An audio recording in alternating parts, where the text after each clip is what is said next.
Any, there isn't any pointer. Well, we could put on a laser pointer if you want that. So we can do a Can't I laser. get like the bigger big screen? We can do that. Like that. Yeah. Okay. I would appreciate that. Yeah.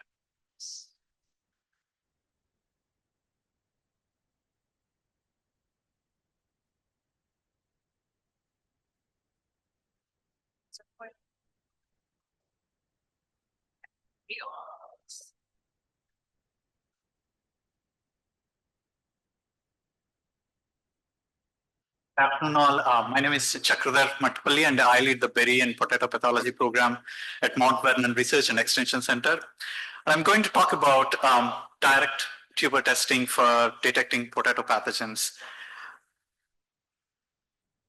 Potatoes are vegetatively propagated, and so to reduce the risk of transmitting the pathogens from one generation to another generation, we have like a century-old seed certification system. Over the years, we have figured out what are the pathogens that we need to be careful about, how to detect these pathogens, and also we have come up with the threshold levels to keep the pathogens at a lower level. And so it's about a century. It's been over a century, and it's there, and it's been working really well. And so this is a current seed certification model. I don't want to go into too much because I know the audience here very well know this process. In the summer, there are field inspections, and in the winter, the tubers are harvested, and the dormancy is being broken, and then there's all these thousands of pounds of tubers are shipped to warmer locations such as Hawaii, and there the plants are grown. Again, there's summer visual inspections happen, and then the leaves are harvested, taken, and tested for viruses such as potato virus Y. And so this whole process takes about like 5 to 6 months. And there are many cases where the grower has to ship the tubers to their prospective consumers even before getting the results from the seed certification agencies. So in some cases, it totally defeats the whole purpose of the seed certification. And in addition to that, there are newer variants of potato virus Y. For example, in this picture, you can see this is a picture taken from Arthalo Research Center, and this is a row with just a healthy potato plants, and then the second row is PVY or infected with PVY with the strain O, whereas these two rows are infected with potato with two different strains of PVY, and it is visually, if you look at these plants, there is no it's very difficult or challenging to differentiate this from this, and in addition to PVY, there are other diseases which do not cause foliar symptoms, but you can see the symptoms on the tubers, such as the tobacco rattle virus and potato mop top virus. And so all this project got initiated back in 2016, and this was all a discussion from the National Potato Council's Vision 2026. They approached USDA ARS researchers to identify a method where we can detect pathogens directly from the tubers rather than shipping these tubers to Hawaii and doing these grow outs. And so they, for 3 years, they did this protocol development. And the questions that they had was like, with this tuber, where should we sample these tubers? And so, they did a lot of studies. I won't go into all the details, but they figured out that there are 4, if we sample the tubers from 4 points, a stolen scar, an apical eye, and 2 random eyes on the tuber, then you can maximize the detection of viruses such as PVY. And the next question was like, how do we take these tubers and then send these to the testing lab? So there should be a way to transport these. We don't want to transport these tubers, and so they have come up with these specialized cards called FTA cards, where you put this tuber tissue on these cards and then crush them. All the nucleic acids are released from the tuber tissue, and then they get impregnated on these FTA cards. They were preserved, and then they are dried and then shipped to the to the molecular testing lab, and then they are tested. And after this protocol was developed, a grower wanted to know if they can test this method, and so all these projects started in 2020, and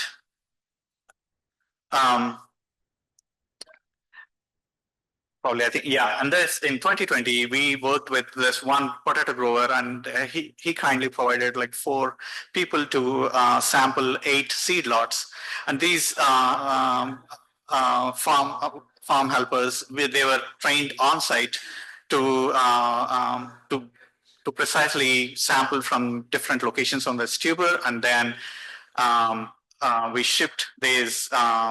Rather than shipping these whole potato tubers, we just shipped the FTA cards, and then the grower was provided results within just a matter of 7 days. So, knowing more about this work, we were able to secure support from growers from 4 states, and in 2021, we sampled 37 seed lots. So in 2021, I started working at WSU, and Greg was kind enough to test this approach, and he provided 11 people to sample 9 seed lots, and we were able to sample all these 9 seed lots in one day. And as I said, like all these farm helpers, they were trained on site. And so one of the questions was like, how good did they sample the tubers? Did they actually accurately sample from the 4 locations that we have asked them to do? And we assessed like 805 tubers, and there was 84% of the cases, all the people have sampled from exactly the same location where we asked them to do. And it took like 8.3 personal hours to sample 1 seed lot. So as in this graph, you can see the order of sampling that was done from 0 through 10 different seed lots. And then on y-axis, I have the total number of personal hours to sample 1 seed lot. As you can see, the first seed lot was always like taking a long time, which is kind of understood, because the people, they were trying to get a hang of it. But once they got to know the procedure, the time has decreased. So on an average, it took 8 personal hours to sample 1 seed lot. And it took an average of 13 days for us to process these FTA cards and then ship those to provide the results back to the grower. So more growers were interested to test this method. And so in 2022, we had people from 12 states, 17 cooperators, and we sampled like 103 seed lots. So this was a very big number of seed lots to process. In this image, you can see this is all the information that we collected from 40,000 tubers. So imagine 40,000 physical tubers and 40,000 tubers on FTA cards. So that's the amount of, we can decrease the physical space with this approach. So since this is a large sample number to process, we had teamed up with Body Technologies. They are a private human forensics company in Lawton, Virginia. And we had provided them all the protocols that we developed in the lab. And they had, since they have all the trained personnel and also the equipment to handle this large amount of samples, they were able to process all the 100 seed lots within a very short span of time. So this, in the next slides, I'll be talking about like the different questions that we commonly come across when a new technology is being adopted. So the first question was like, how many people participated in this test? During our initial discussions, we started with cooperators from 19 states, and they have agreed to process like 156 seed lots. And we shipped the sample kits to 16 states to process like 136 seed lots. And only cooperators from 12 states, they shipped the complete kits back to us. And when we have asked these growers like what the problem was, most of them, they have mentioned that it's the labor availability was the issue why they were not involved in this project, even though they think that this project was useful. And so finally, we had data from 12 seed lots and 12 states and 103 seed lots. We have asked the growers to also when they were sampling for the regular seed certification, we have asked them to take 400 sets of samples. One set of samples were sent to were submitted to their seed certification agencies, and the other set of samples they have provided. They took the samples onto the FTA cards and then they shipped to us. So this provides us information for comparing this new FTA card method with the seed certification data, which is kind of a gold standard for the growers. This slide is kind of a busy, so I'll try to explain slowly. So this table shows like when a sample was received when a seed lot was sampled at a cooperator's farm, which is shown in a circle. And then a triangle represents when the sample kit was arrived at the testing lab. And then the square shows when the results were provided to the grower. So this is the actual when the dates had happened. So the bean seed lot sampling date was like November 7th in 2022. That was the date when the seed lot was sampled, and November 17th was the mean sample date when the samples were arrived at the testing lab. But we had few logistic issues, and so the lab that we were working with, they took some time to get all the protocols established, and so the star here represents the date when the lab went live. So it was January 24, 2023. But once the lab went live, when they got all the the protocols figured out, it just took them like just 2 weeks to process all the 103 seed lots. And so this is like this is the actual graph and this is a theoretical. So we tried to recreate the same thing using the A and B as the same, but with the C, we kind of adjusted it. And so here you can see that if everything is in place and if the grower sends a sample to a testing lab, then the lab would be able to provide results to the grower in just a span of 2 weeks. So this is like a really good turnaround time compared to the normal seed certificate, the winter grower test, which takes almost like 4 to 5 months.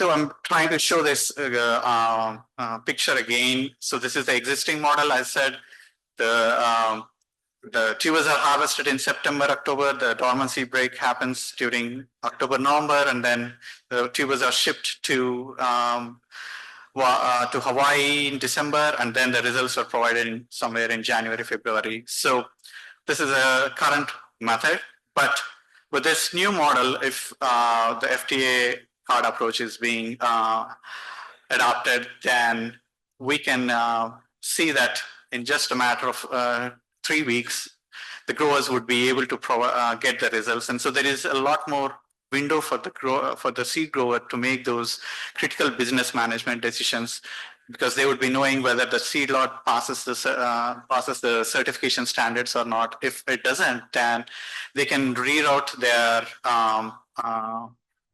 their product to a different market.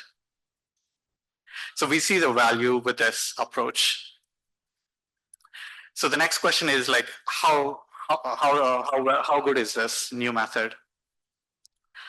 As I said, like we have data for 94 seed lots, and we divided this into seed lots which had 75% more emergence in the winter growths, and those seed lots which didn't have 75% emergence in the winter growth tests.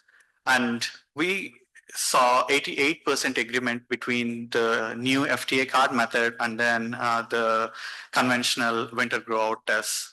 Of these, you may be interested to know like how many cultivars were involved in this. 50% of the seed lots that reported the cultivar information, and as much information as we have, we screened 36 different potato cultivars. So one of the key things with this project was like we are aware of the grower confidentiality, and so we have provided the option for the growers to provide this information on a voluntary basis. And one more thing is like how we came up with this agreement between the FTA and the winter growers. And we are dealing with seed lot coming from 12 different states, and seed certification standards for each state varies very much. It's really, really complex. And so we have come up with this 1% threshold level, which the growers were comfortable to report the results. And so basically we have asked whether your winter growth test results were above 1% or below 1%. And we took the same data from our FTA card, and then we matched that, and in 88% of the cases, there was an agreement between the two methods.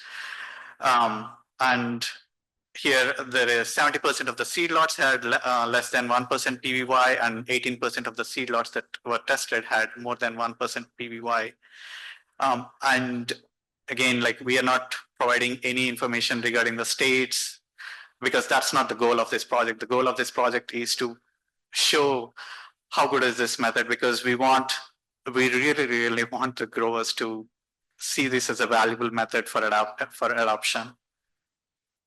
And the next question that always comes up is how much does it cost? So please remember, these numbers is like are calculated based on what we have, what we incurred, but please remember that this is research. This is not on a commercial basis too. So it took per tuber for each sample kit cost like 45 cents. And then the labor for sampling was about 44 cents.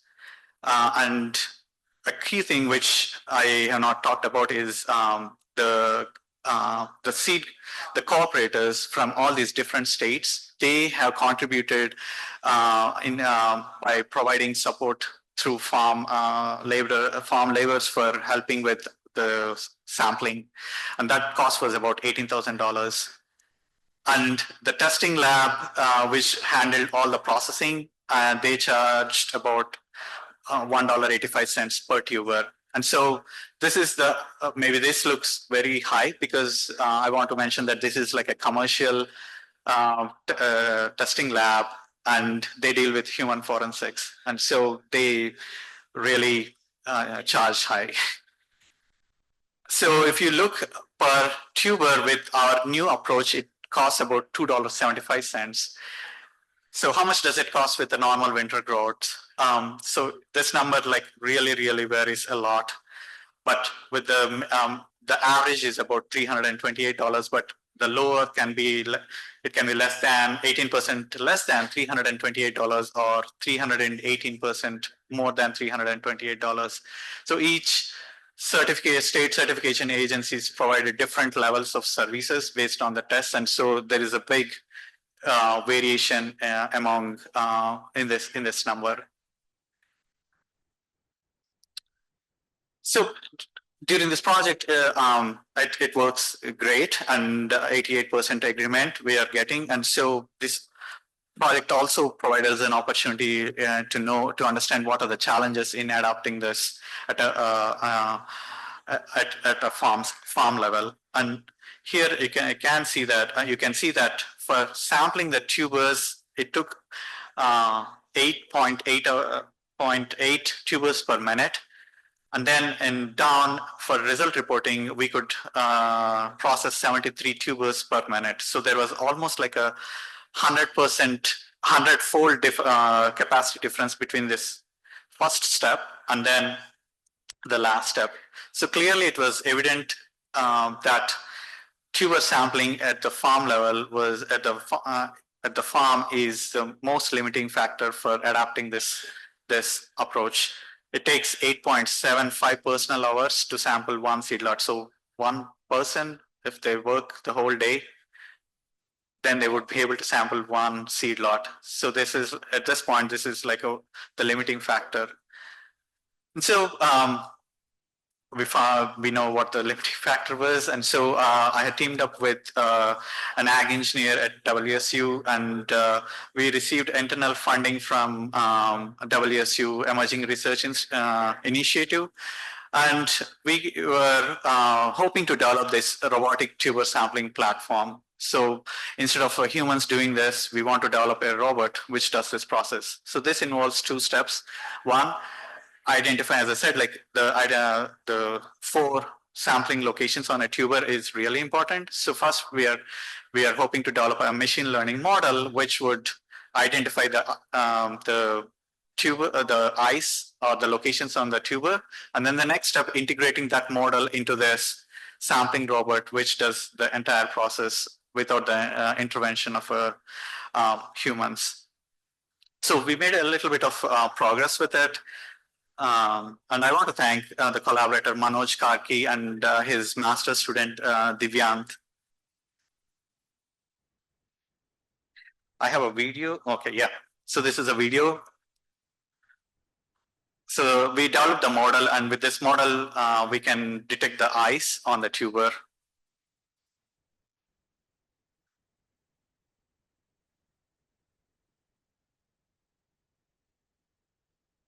So this is a red potato. So we feel like that we had made some progress in developing this model where the model can identify the sampling locations on the tuber. So the next step, what we are focusing currently is putting this machine learning model into a robot. So that process is currently going on. So what's next with this project? We have shown that this FTA card approach works great for viruses, mainly for potato virus Y. So we received recently funding from USDA to test if this method can be expanded to other potato pathogens, fungal, bacterial, and oomycete pathogens. So we did serve as part of this project. We have surveyed the people who have participated in the mail away PVY testing project, and we have come up with a list of the pathogens that the growers were interested to test. And so our next step was trying to see if we can use this FTA card approach to detect as many pathogens as we can. The beauty with this approach is we have that FTA card that I told you, like where all the nucleic acids from this tuber samples are preserved. We can, once we have that, we can do a test for multiple pathogens, not just PVY. And so that is what we are trying to figure out is like, does this system work with other pathogens? And so just keep tuned. We will provide more updates as we make more progress on this project. With that, I'm done, and I'm happy to take more questions or any feedback on this project. Great, thank you. We have a question up front.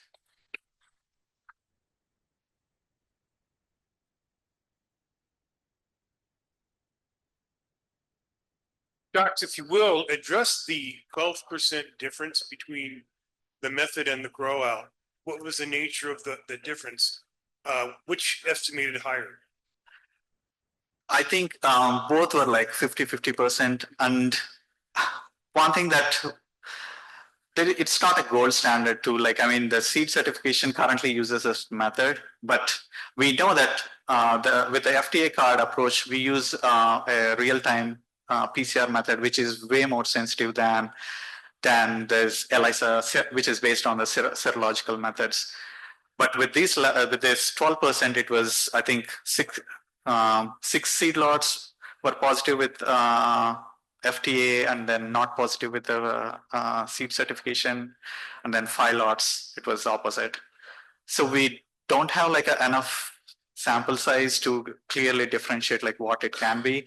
But I mean, we are dealing with real tubers, real pathogens, and we also need to understand that these are not the same tubers. The tubers that the growers have sent to Hawaii are different from the tubers that we use for the testing. And this is two different sets of tubers, so there can be variation as you can understand. That makes a lot of sense. I appreciate that. Thank you. But working on this project has been really amazing. As a researcher, it gives me a lot of completeness and satisfaction to see a method that's developed in the lab is being taken and being adopted by the growers. I think I really like that aspect about the project. As you can see here, like we started with one grower in 2020, and then in 2022, we were able to garner support from growers from 12 states. So there is an increasing interest among the potato industry to adopt this approach. And I don't see that this is just only for the seed industry. I see there is a value for even for the commercial potato growers as well. And so I think that's the thing that we want to let the potato industry know is like, this is a tool that available for the seed industry for this point, but it's also commercial growers can also benefit from this. Any other questions?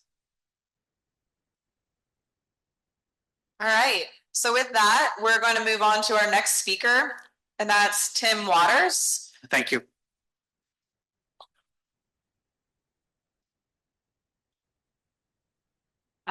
Tim was also unable to join us today, but we in person, but we will have him present up here.